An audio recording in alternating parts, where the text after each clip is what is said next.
নির্বাচনের দামামা এখনো বাজেনি, তার আগেই ময়দানে নামল কাছাড় জেলা বিজেপি। এক বছরের নিরলস সাংগঠনিক পরিশ্রমের পর আসন্ন বিধানসভা নির্বাচনকে সামনে রেখে জেলা সভাপতি রূপম সাহা নেতৃত্বে আজ থেকে আনুষ্ঠানিকভাবে প্রচার শুরু করল ভারতীয় জনতা পার্টি। 2025 সালের 5 জানুয়ারি কাছাড় জেলা ভারতীয় জনতা পার্টির সভাপতি হিসেবে দায়িত্ব গ্রহণ করেন রূপম সাহা।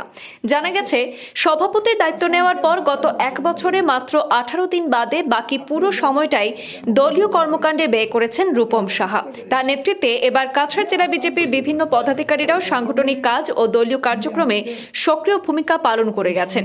এদিন জেলা বিজেপির কার্যালয়ে আয়োজিত সাংবাদিক বৈঠকে রূপম সাহা জানান, গত এক বছরে সংগঠনকে আরও শক্তিশালী করার পাশাপাশি বিভিন্ন ইস্যুকে সামনে রেখে আজ থেকেই বিধানসভা নির্বাচনের প্রস্তুতি এবং প্রচার কর্মসূচি শুরু করা হয়েছে। তিনি বলেন, আসামকে বাঁচিয়ে রাখতে 2026 সালে বিধানসভা নির্বাচনে শাসক দল পূর্ণ শক্তি নিয়ে মাঠে নামবে। মঞ্চে আছেন আমাদের জেলার ট্রেজারার, দুই সম্পাদক, একজন সম্পাদক আছেন আমাদের পরেশ তাঁতি, সম্পাদিকা জেলা আইটি সেলের। রাজ্যের ডেমোগ্রাফি প্রসঙ্গে উদ্বেগ প্রকাশ করে জেলা বিজেপির সভাপতি অভিযোগ করেন, বাংলাদেশে অনুপ্রবেশ একটি বড় সমস্যা। তবে মুখ্যমন্ত্রী ডক্টর হিমন্ত বিশ্ব শর্মা নেতৃত্বে বর্তমান রাজ্য সরকার ইতিমধ্যে এই অনুপ্রবেশ রুখতে কঠোর পদক্ষেপ নিয়েছে, যা আসামের ইতিহাসে আগে কখনো দেখা যায়নি বলেও তিনি দাবি করেন। অন্যান্য প্রসঙ্গে কথা বলতে গিয়ে রূপম সাহা জানান, আসন্ন বিধানসভা নির্বাচনে অন্তত 100টির আসনে বিজেপি প্রার্থীদের জয় নিশ্চিত করার লক্ষ্য নিয়ে দল কাজ করবে। একই সঙ্গে তিনি দৃঢ় আশাবাদ ব্যক্ত করেন যে এবারও আসামে সরকার গঠন করবে ভারতীয় জনতা পার্টি। কংগ্রেস আজ 5 জানুয়ারি আমি কাছাড় জেলার সভাপতি হিসেবে দায়িত্ব নিয়েছিলাম, আপনারা সবাই জানেন। আর এই এক বছর পূর্ণ আজকে হয়েছে আমার। আর এই এক বছর পূর্ণ হিসাবে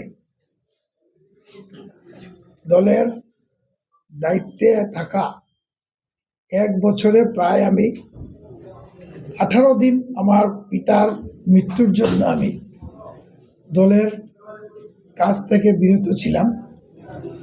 বাকি পুরো বছরটাই আমি কোনোদিন ছুটি নেইনি, কন্টিনিউ দলের দায়িত্বে আমি কাজ করে গেছি। আমার জেলার পদাধিকারী যারা ছিল, ছুটি কেউই নেয়নি।